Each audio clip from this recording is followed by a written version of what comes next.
Hello everyone, welcome to our channel learn with motivation. आज हम class 9 का subject information technology code 402 का term 1 का क्वेश्चन पेपर डिस्कस करेंगे। ओके, आपके इंफॉर्मेशन टेक्नोलॉजी IT 402 में 2 बुक्स हैं। फर्स्ट इज़ एम्प्लॉयबिलिटी स्किल, जो कि 5 मार्क्स आपके एग्ज़ाम में आएगी। ये एग्ज़ाम टोटल 1 आवर्स का होगा एंड 25 मार्क्स आपकी थ्योरी के हैं, 25 आपके प्रैक्टिकल के हैं। ओके, तो थ्योरी में आपके जो 25 मार्क्स हैं, 5 नंबर के आपके एम्प्लॉयबिलिटी स्किल है एंड 20 मार्क्स का आपकी डोमेस्टिक डेटा एंट्री ऑपरेटर है। ओके, जो एम्प्लॉयबिलिटी स्किल है उसमें से सिर्फ चैप्टर तो 3 है, लेकिन क्वेश्चन सिर्फ 6 आएंगे, जिसमें से आपको 5 अटैम्प्ट करने हैं। बट स्पेसिफिक स्किल्स में जो 3 चैप्टर हैं वो उनके मार्क्स देखो, कैरी बैक मार्क्स की वेटेज क्या है। फर्स्ट चैप्टर 5 मार्क्स, second chapter 8 marks and third chapter 14 marks. Okay, तो ये जो चैप्टर्स हैं इनमें से टोटल 27 क्वेश्चन आएंगे, but you have to attempt only 20 questions. Okay, chapter तो ऑलरेडी आपकी नोइंग पे है, IT and IT industry, data entry, keyboarding skilling and digital documentation. वैसे मैंने क्वेश्चन पेपर और आंसर इन दोनों का लिंक ऑलरेडी कम्युनिटी टैब में सेंड किया हुआ है, वहाँ से डाउनलोड कर सकते हैं। इस वीडियो के डिस्क्रिप्शन में भी मैं क्वेश्चन पेपर और मार्किंग स्कीम का लिंक सेंड कर दूंगी, आप वहाँ से डाउनलोड कर लीजिएगा। ओके, अच्छा, मैं आपको एक चीज़ और बता दूं, आपका ये पूरा जो पेपर है ये 3 पार्ट में डिवाइडेड है। फर्स्ट पार्ट में आपका एम्प्लॉयबिलिटी स्किल से रिलेटेड क्वेश्चन होंगे। सेकंड पार्ट में आपकी जो डोमेस्टिक डेटा एंट्री ऑपरेटर है उसमें से क्वेश्चंस होंगे। बट थर्ड जो हैं वो रिलेट तो होंगे डोमेस्टिक डेटा एंट्री ऑपरेटर से, बट वहाँ केस स्टडी क्वेश्चन है, जिसे यहाँ पे कॉम्पिटेंसी बेस्ड क्वेश्चन बोला गया है। ओके, चलिए हम 1 बाय 1 एक एक क्वेश्चन करते हैं और इनको समझते हैं। फर्स्ट क्वेश्चन है, which of the following is not classified as non verbal communication. आपको 4 ऑप्शन दिए हैं, जो कि है sign, eye contact, body language and gesture. आपसे ये पूछा है कि ये चारों में से कौन नॉन वर्बल कम्युनिकेशन नहीं है। ठीक है, देखो, नॉन वर्बल मतलब जहाँ पे आप कोई भी तरह के वर्ड या सिंबल का यूज़ नहीं कर रहे हो, यानी कि जहाँ पे आप लिख नहीं रहे हो। ओके, तो आई साइन जो आता है, साइन आपको पता है, जहाँ पे आप ट्रैफिक पे जा रहे हो तो लेफ्ट मुड़ना है, राइट मुड़ना है, तो वहाँ पे साइन होते हैं। ठीक है, तो साइन ऑलरेडी आपके बोर्ड पे प्रिंटेड हो गया, तो ये रिटर्न है। आई कांटेक्ट, आंखों से देख रहे हो, इशारा कर रहे हो, वहाँ पर क्या आ गया, नॉन वर्बल है। बॉडी लैंग्वेज, जहाँ बोल नहीं रहे, हाथ से इशारा कर रहे हो, पैर से इशारा कर रहे हो, आपकी बॉडी बोल रही है। जेस्चर, जो आपके एक्सप्रेशन शो कर रहे हैं। ठीक है, तो दैट मीन्स कि राइट आंसर क्या है, साइन, क्योंकि आपको साइन बोर्ड हर जगह देखते हो। ओके, वो नॉन वर्बल कम्युनिकेशन नहीं है। सेकेंड क्वेश्चन है, the mean by which the message is send is called. हम वो कौन सा तरीका है जो कि यूज़ करते हैं अपना मैसेज भेजने के लिए। तो यहाँ पर आप एक याद रखना अपने माइंड में कि हमने लर्न किया हुआ है मीन्स ऑफ ट्रांसपोर्ट। तो मीन्स ऑफ ट्रांसपोर्ट में आप क्या लेते हो, कार, बस, है ना, जिससे हम कहीं पहुंचते हैं। तो यहाँ पर हमारा है कम्युनिकेशन में कि कौन से तरीके से हमारा मैसेज दूसरे के पास पहुंचेगा। अब मेरा मैसेज है कि मैं ये सैम्पल पेपर डिस्कस कर लूँ, तो मैं किस तरीके से आपके पास, मैंने वीडियो भी बना ली, लेकिन ये वीडियो मैं आप तक कैसे पहुंचा रही हूँ, तो मैं अपना यूट्यूब चैनल के थ्रू पहुंचा रही हूँ, है ना। तो यहाँ पर चैनल मीन्स ऑफ मीन्स हो गया, जो कि मैसेज को पहुंचाने में हेल्प करता है। देखो, रिसीवर कौन होता है, आप लोग हो, रिसीव कर रहे हो मेरा मैसेज। सेंडर कौन है, मैं हूँ जो मैसेज भेज रही हूँ। और ये मैसेंजर नहीं आना चाहिए था, यहाँ मैसेज आना चाहिए था कि मैसेज क्या हुआ, जो मैसेज मैं बना के आपको भेज रही हूँ। ठीक है, वैसे नॉर्मली मैसेंजर जिसके थ्रू हम मैसेज भेजते हैं उसको मैसेंजर बोलते हैं। ओके, बट कम्युनिकेशन साइकिल के हमने मैसेंजर नहीं, चैनल पढ़ा हुआ है। ओके, थर्ड पे आते हैं, it refer to a state of psychological tension. एक ऐसी माइंड की स्टेट जहाँ पे आपको साइकोलॉजिकल, दिमाग में टेंशन हो रही है, आपको अजीब सा फील हो रहा है। ठीक है, आप कंफर्टेबल फील नहीं कर रहे हो। जब आपको लगता है कि मुझे डांट पड़ने वाली है, आपको टेंशन फील होने लगती है। आपका कोई कंपटीशन है, स्टेज पे जाने से पहले आपको स्टेज फियर होने लगता है, एग्ज़ाम से पहले एग्ज़ाम फियर होने लगता है ना, टेंशन होने लगती है। तो अनफोर्सीन, आपको पता नहीं है आगे सिचुएशन कैसी आने वाली है, आपको डिफ़िकल्ट फील होता है, कंफ्यूजिंग फील होता है, चैलेंजिंग फील होता है। तो इस चीज़ को क्या बोलते हैं? Stress management. स्ट्रेस मैनेजमेंट मतलब आपको कोई टेंशन हो रही है और आप उसको कैसे मैनेज करते हो, क्या ये बोला जाता है? टाइम मैनेजमेंट, यानी कि हर काम आप टाइम से कर रहे हो, टाइम को मैनेज कर रहे हो, कितने बजे उठना है, कितने बजे बैठना है, कितने बजे पढ़ना है, ठीक है। पर्सनैलिटी कॉन्फिडेंस, आप कहाँ पर कैसे बोल पा रहे हो, स्टेज पे खड़े होके, प्रेयर में सामने खड़े होके आप बोल पा रहे हो, तो वो आपकी पर्सनैलिटी में कॉन्फिडेंस आता रहता है। आप किसी क्वेश्चन का रिप्लाई दे पा रहे हो तो कॉन्फिडेंस आने लग जाता है, तो that is called personality confidence. Self management, अपने आप को मैनेज करना, कैसे कपड़े पहनते हो, अपने खाने पीने पर ध्यान रखना, अपनी सेहत का ध्यान रखना, तो that is called self management. तो अब इसमें से देखो सुटेबल आंसर कौन सा है? Suitable answer is stress management, कि हम अपने स्ट्रेस को कैसे मैनेज करते हैं, अपनी चैलेंजिंग सिचुएशन को किस तरह से मैनेज करते हैं, उसे कहते हैं स्ट्रेस मैनेजमेंट। ओके, चलो फोर्थ क्वेश्चन पे आते हैं। रियलिस्टिक बिलीव, सच में विश्वास करना। ट्रस्ट ऑफ एन इंडिविजुअल, अपने ऊपर भरोसा रखना। वंस ओन जजमेंट, अपने फैसले पे भरोसा रखना। कैपेबिलिटी, अपनी काबिलियत पे भरोसा रखना। वॉर्थीनेस, और अपनी कीमत को पहचानना। इस डैश को क्या कहेंगे? Is that the self motivation, अपने आप को मोटिवेट कर रहे हो, मैं कर सकती हूँ, मैं कर सकती हूँ। कोई काम करते हो तो अपने आप को मोटिवेट करते हो ना, हाँ मैं कर लूँगी, आज तो मैं ये चैप्टर कंप्लीट कर लूँगी, तो मोटिवेट करते हो। नींद आ रही है, नहीं मुझे सोना नहीं है, मुझे करना है। Okay.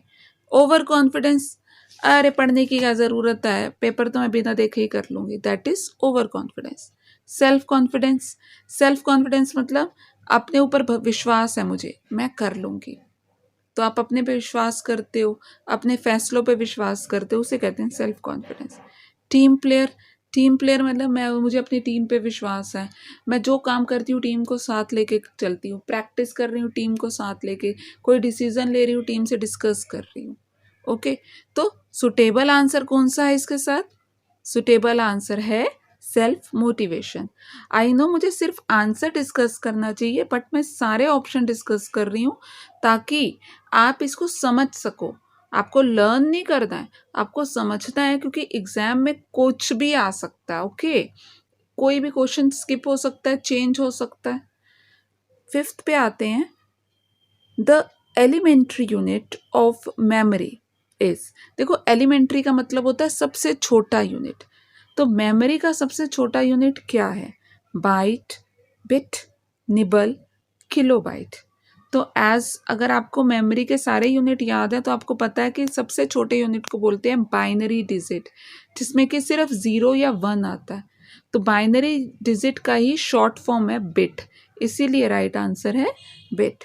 To the question number 6, dash means an attempt to acquire a sensitive information such as username, password, etc.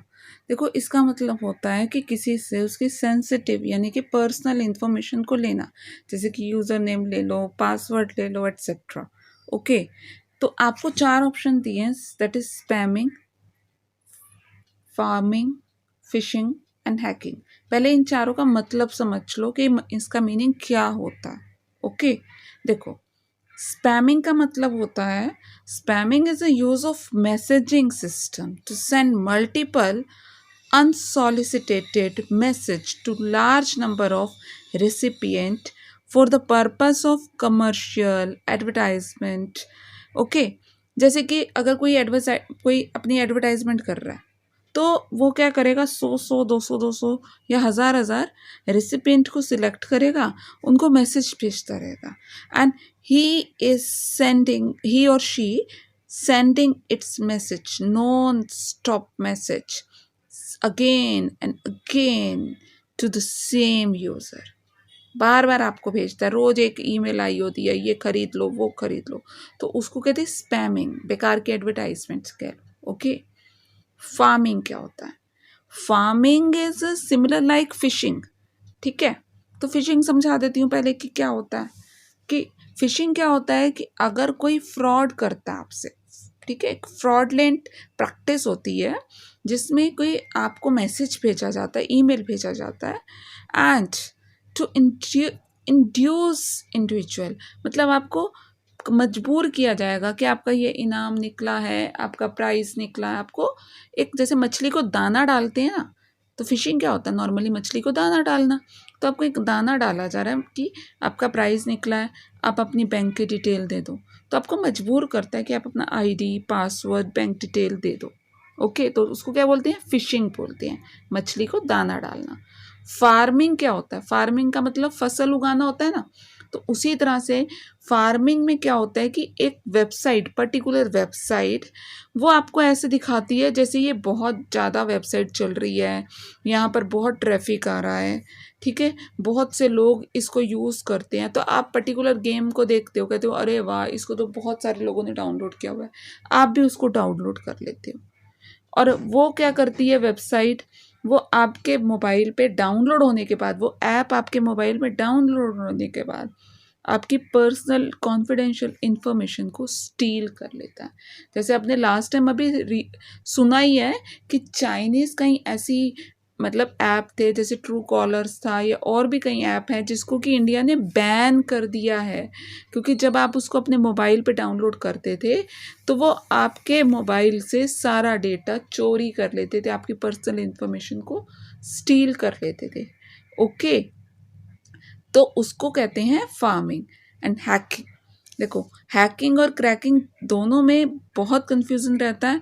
Hackers कौन होते हैं, हैकर्स आर एथिकल प्रोफेशनल, जो एक जैसे अगर जैसे कॉप हैं, पुलिस है, वो क्या करते हैं, अगर किसी की कंप्यूटर से इंफॉर्मेशन लेनी है, किसी की ऑनलाइन इंफॉर्मेशन लेनी है, तो वो प्रोफेशनल को हायर करते हैं और वो प्रोफेशनल लीगली वो इंफॉर्मेशन को सिस्टम से, कंप्यूटर से, नेट से निकाल कर उनको देता है, तो दैट इज़ कॉल्ड हैकर।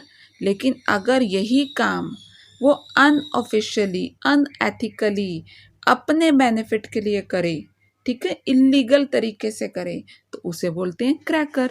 तो आपको चारों समझ आ गए। तो यहाँ पर आपको बोला गया है, क्वेश्चन में क्या है कि वो कौन सा तरीका है जिससे आपको आपसे आपका पासवर्ड, आईडी मांगा जाता है और आपकी इंफॉर्मेशन ली जाती है। तो देखो, जब मांगा जाता है तो वो कौन सा है, दैट इज ओनली फिशिंग। जब आप खुद अपनी इंफॉर्मेशन देते हो एक इनाम के, एक लालच में आकर। ओके, चलो नेक्स्ट करते हैं, नेक्स्ट क्वेश्चन की तरफ पढ़ते हैं। 7th question, which of the following key move the text cursor to the begin of the line. देखो, इसमें से कौन सा जो कर्सर है वो पूरा फर्स्ट पे जाकर आपके मतलब आपके कीबोर्ड में वो कौन सी की है जिसको प्रेस करते ही कर्सर सबसे फर्स्ट वर्ड में पहुंच जाएगा। इज दैट द एंड की, एंड की से तो सबसे एंड में पहुंचेगा। होम की, हाँ ये हो सकती है क्योंकि इससे सबसे टॉप पे पहुंचता है। इंसर्ट की, इंसर्ट की तो अगर बीच में कुछ इंसर्ट करना हो तो तब यूज़ किया जाता है। एंड कंट्रोल की, कंट्रोल की तो एक मतलब साथ में यूज़ करने वाली की है, ये सिंगल यूज़ ही नहीं करते हैं ना, तो राइट आंसर इज होम की। 8 पे आते हैं, विच of the following operation will create duplication of table.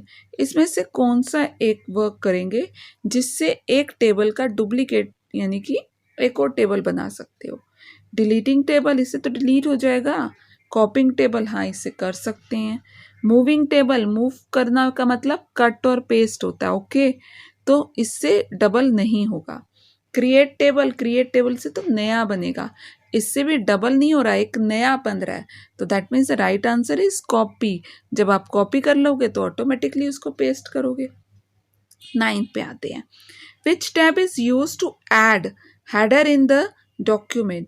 अगर आपको हेडर इंसर्ट करना है यानी कि अपने पेज के टॉप पे कुछ टाइटल डालना है, तो आप कौन से टैब को यूज़ करोगे, insert tab, design tab, file tab की लेआउट टैब। देखो, राइट आंसर है इंसर्ट टैब। ओके, ये तो याद ही करना है, इसमें समझने वाला कुछ नहीं है। 10th पे आते हैं, 10th is dash bar is located at the top of the window and shows the name of currently open document. इसमें से कौन सा, आपने सब विंडो ओपन करी हुई है तो विंडो को टॉप में वो कौन सा बार आता है, वो कौन सी लाइन आती है जो कि आपको डॉक्यूमेंट का नाम बताती है और फाइल का भी नाम बताती है। Okay, is that the menu bar? नहीं, उसमें तो सारे मेन्यूज होते हैं। टाइटल बार, ये हो सकता है। स्टेटस बार, वो तो बॉटम में होता है।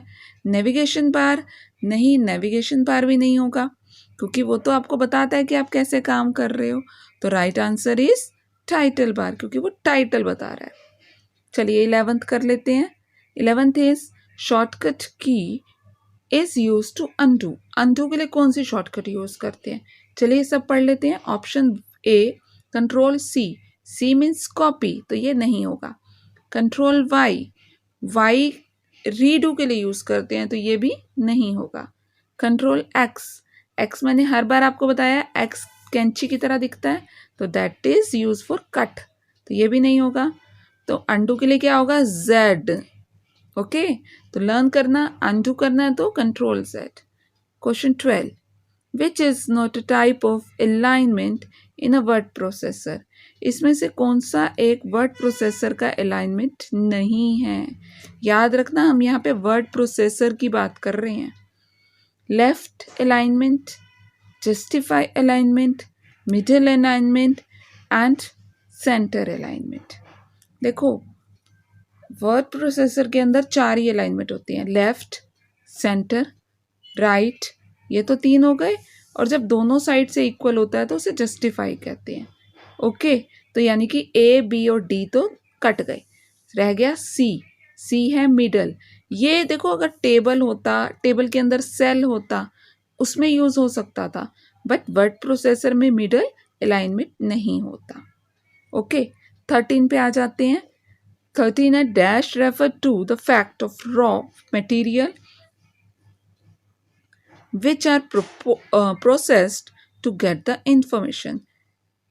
रॉ फैक्ट एंड मटेरियल को जब हम प्रोसेस करते हैं तो वो इंफॉर्मेशन बन जाता है। तो वो रॉ फैक्ट और मटेरियल को क्या कहते हैं? इंफॉर्मेशन कहते हैं? नहीं, वो तो बाद में बनती है ना। डेटा कहते हैं? हाँ, ये हो सकता है। इनपुट कहते हैं? हाँ, इनपुट करते हैं उस डेटा को। प्रोसेस डेटा कहते हैं? प्रोसेस डेटा तो इंफॉर्मेशन को बोलेंगे, तो right answer is data. Okay, क्योंकि डेटा को हम कंप्यूटर के अंदर इनपुट करते हैं। 14th question, in the home raw approach also called horizontal approach. देखो, अब अगर आप किसी होम में कर रहे हो तो जो रोज है, रो और टेबल जो आ रही है, ठीक है, तो रो अप्रोच को हम क्या बोलते हैं? Horizontal approach. all the dash fingers of both hand rest of home key during the keyboard operation। आपके जो, हमने जब कीबोर्डिंग स्किलिंग करा था तो हमारी जो होम कीज हैं, ठीक है, तो उसमें कितनी फिंगर रखी जाती है ये बताना है आपको। समझ आ गया? होम रो जो है उस पर कितनी, आपकी होम रोज पे कितनी फिंगर रखते हैं? क्या वो 6 फिंगर हैं, 4 फिंगर होती हैं, 8 होती हैं कि 2 होती हैं? And the right answer is 8 finger. देखो, लेफ्ट हैंड की 4 फिंगर, राइट हैंड की 4 फिंगर। ASDF याद आ गया? Very good. 15 पे आते हैं। Dash is the area where the text to be typed is displayed. जहाँ पर हम जब टाइप करते हैं जो टेक्स्ट दिखता है उस एरिया को क्या बोला जाता है? Text area, canvas, text box कि text panel? Now check your answer and the right answer is text panel बोलते हैं। Okay, in dash services means performing business operations through an outside service provider। देखो, किसका मतलब होता है कि आप जब अपनी कंपनी की सर्विस किसी बाहर वाले से करवाते हो, ठीक है, बाहर वाले से लेते हो, तो यहाँ आपको ऑप्शंस दिए हैं। BPM का फुल फॉर्म होता है business process management, and it is a company, ये कंपनी होती है जो किसी बिजनेस को प्रोसेस करती है, ठीक है, किसी बिजनेस को प्रोसेस करने में उसका मॉडल एनालाइज, कैसे वो बिजनेस चलेगा, उसके लिए BPM को यूज़ किया जाता है, ठीक है। एमएनसी, एमएनसी एक मल्टीनेशनल कॉर्पोरेशन होती है जो क्या करती है कि अलग अलग कंट्रीज़ में अपनी कंपनीज खोलती हैं और वहाँ पे वर्क करती हैं, ठीक है। आईएसपी, आईएसपी होती है इंडियन सर्विस प्रोवाइडर। तो जहाँ पर क्या करता है कि ये ऐसी कंपनी होती है जो कि बिजनेस और कस्टमर्स को web service, hosting, browser, domains ऐसी सर्विस प्रोवाइड करती है। Okay. And next D option है बीपीओ, बीपीओ मतलब बिजनेस प्रोसेस आउटसोर्सिंग। तो इसमें क्या होता है कि कोई भी बिजनेस को प्रोसेस करने के लिए ये लोग सर्विस ना बाहर से लेते हैं, मतलब अपने आप नहीं करते हैं, बाहर से बिजनेस की सर्विस लेते हैं। तो हमारा जो ऑप्शंस थे कि हमारा जो क्वेश्चन है, क्वेश्चन के अकॉर्डिंग क्या है कि वो कौन सी सर्विस होती है जो कि बिजनेस को ऑपरेट करने के लिए बाहर से ली जाती है। तो आई थिंक इसका राइट आंसर है बीपीओ, बिजनेस प्रोसेस आउटसोर्सिंग। हम बाहर से सर्विस लेते हैं। एक एग्जाम्पल सिंपल है, take the example with Tata company. Tata company क्या करती है कि इलेक्ट्रिसिटी प्रोवाइड कर रही है, लेकिन अब उनको कंप्लेंट जो है, कंप्लेंट अगर उनको आ रही है कि कोई इलेक्ट्रिसिटी की कंप्लेंट कर रहा है या कोई न्यू कंप्लेंट कर रहा है, तो उसने एक टेलीकॉम बीपीओ का टेलीकॉम कंपनी से हायर किया। अब वो कंपनी क्या कर रही है, उनकी टेलीफोनिकली जितनी भी इंफॉर्मेशन है वो कंपनी मैनेज कर रही है, तो वो बीपीओ सर्विस हो गई। ओके, नेक्स्ट आते हैं question number 17। Dash colour indicate the stands for right input exceeding the acceptable time frame in rapid typing tutor. देखो आपने लेसन नंबर 2 में रैपिड टाइपिंग ट्यूटर सीखा है ना, तो अब रैपिड टाइपिंग ट्यूटर में जो कलर है, कलर इंडिकेट करता है रेड, येलो, ग्रीन, ऑरेंज। तो इसमें कौन सा आपको ये बता रहा है कि आपने सही इनपुट तो कर रहे हो लेकिन टाइम ज़्यादा ले लिया। ओके, तो ये कौन सा है, that is yellow. Yellow line से आपको पता चलता है आपने टाइपिंग तो ठीक करी है लेकिन टाइम ज़्यादा ले लिया है। तो इसीलिए आपके जो वर्डिंग है वो येलो कलर्स येलो लाइन से इंडिकेट करेगा आपको। 18 क्वेश्चन आ जाते हैं। What is the full form of LMS in the context of to IT? IT के अंदर जो LMS है उसका फुल फॉर्म क्या है?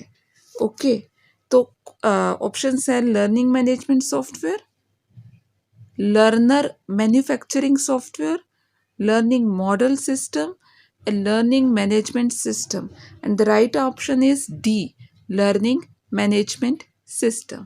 19 पे आते हैं।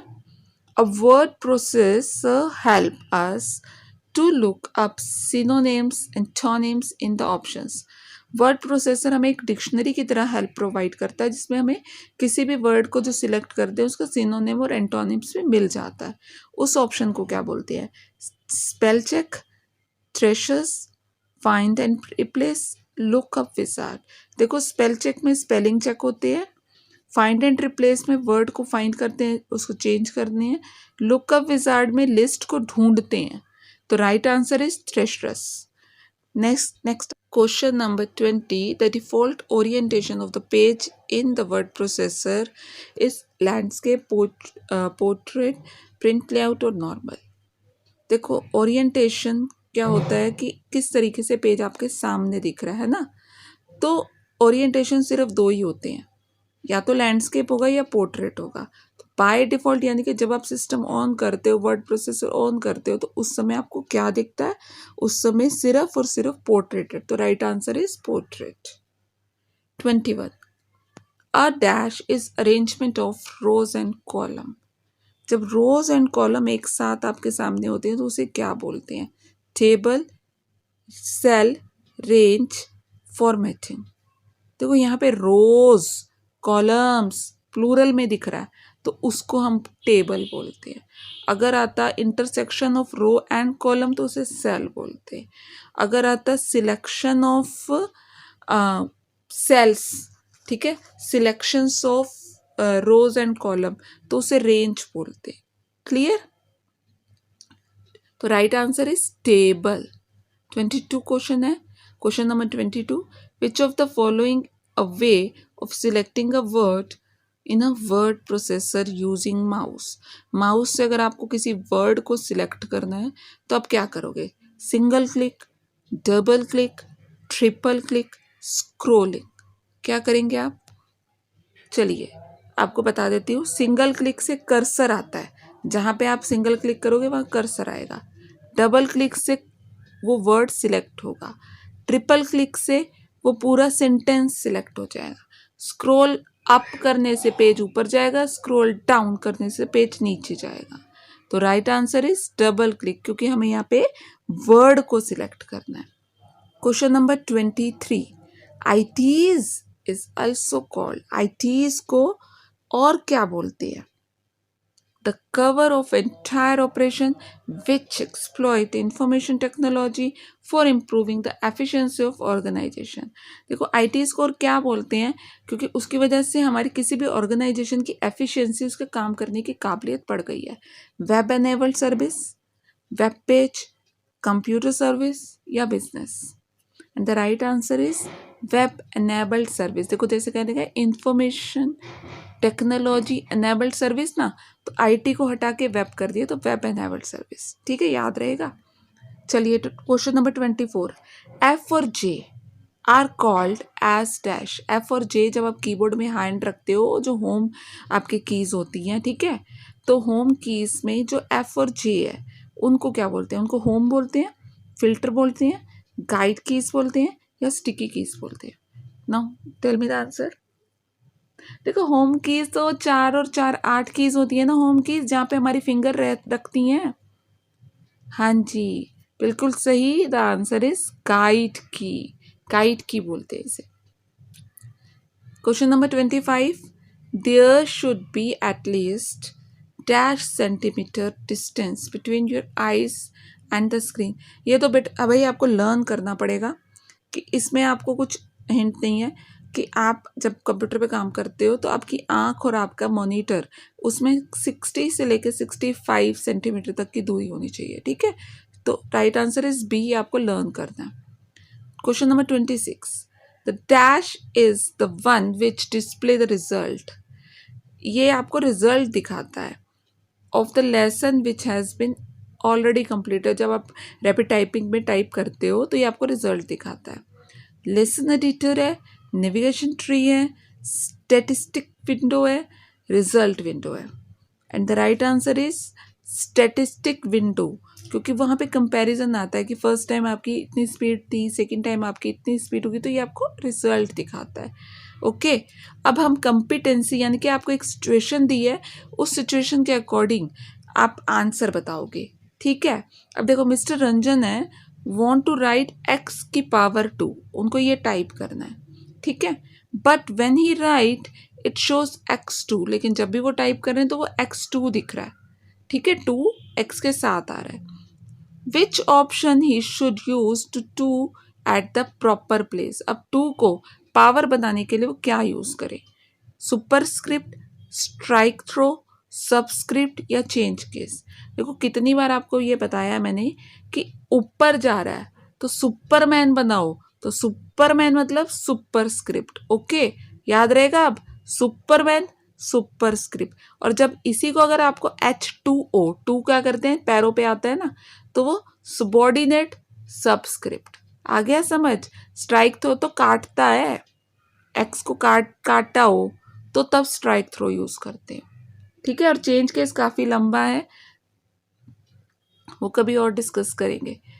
28 क्वेश्चन पे आते हैं। राशि इज एन अकाउंटेंट, राशि एक अकाउंटेंट है and she want to take out a print out. अब उसको प्रिंट आउट लेना है of the balance sheet, width wise, width से लेना है यानी कि चौड़ा लेना है।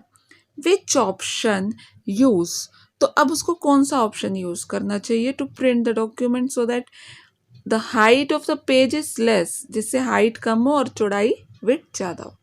पोर्ट्रेट ले, इंडेंट करें, लैंडस्केप ले, टैब सेटिंग करें। मैंने पहले ही ऊपर बताया है कि ओरिएंटेशन सिर्फ 2 ही होते हैं, या तो पोर्ट्रेट या लैंडस्केप। ठीक है, पोर्ट्रेट में हाइट ज़्यादा आती है और लैंडस्केप में विड्थ ज़्यादा आती है, तो इसलिए हम क्या यूज़ करेंगे? लैंडस्केप, सिंपल है।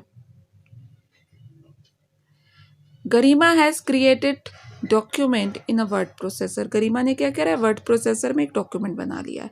She wants to give the headings in the bold letter. अब उसको हेडिंग को बोल्ड करना है, but her mouse is not working, लेकिन माउस तो काम ही नहीं कर रहा।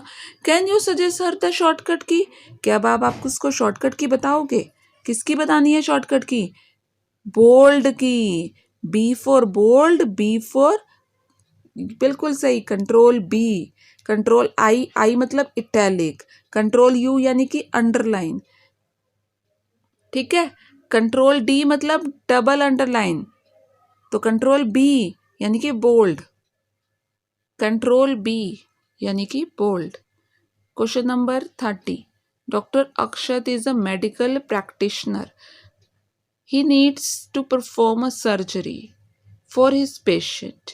For that, he required a monitor the heartbeat. अब उनको क्या करना है, हार्ट बीट चेक करनी है। कौन सा डिवाइस यूज करें वो, जल्दी बताओ। That is ECG. आईटी के चैप्टर में मैंने आपको ईसीजी, एमआरआई, ईईजी और कैट, इन चारों के यूज बताए हैं।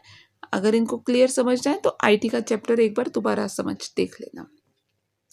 Question number 31। Himanshu is practising to type on a notebook, notepad. वो नोटपैड में टाइप कर रहा है। By mistake he has written the wrong spelling. अब उसने गलत स्पेलिंग लिख दी है। Want to delete the wrongly typed. अब उसको गलत जो टाइप किया उसको डिलीट करना है, ठीक है। From the left side, left side से डिलीट करना है कर्सर के।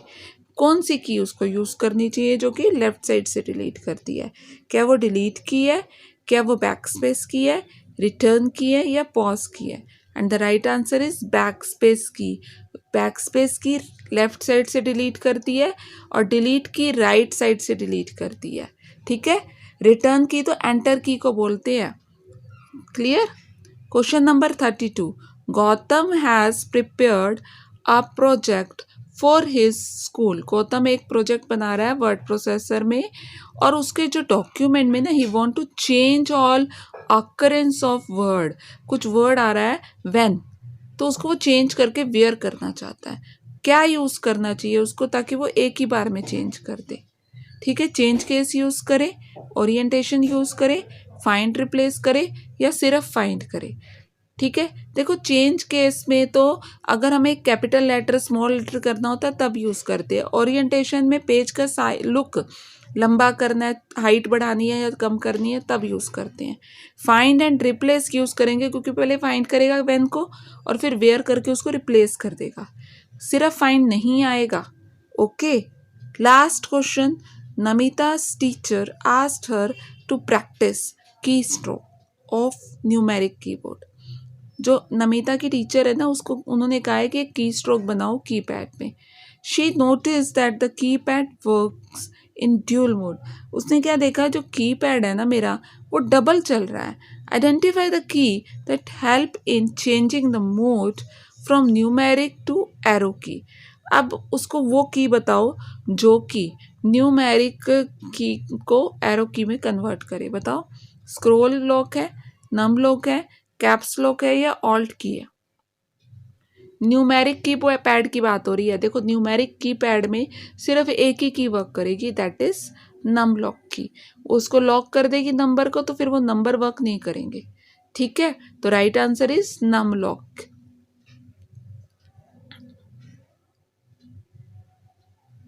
Hope you understand all the topic very clearly, and don't forget to like and subscribe the channel, and also share with your friend to help them in study. Thank you for watching.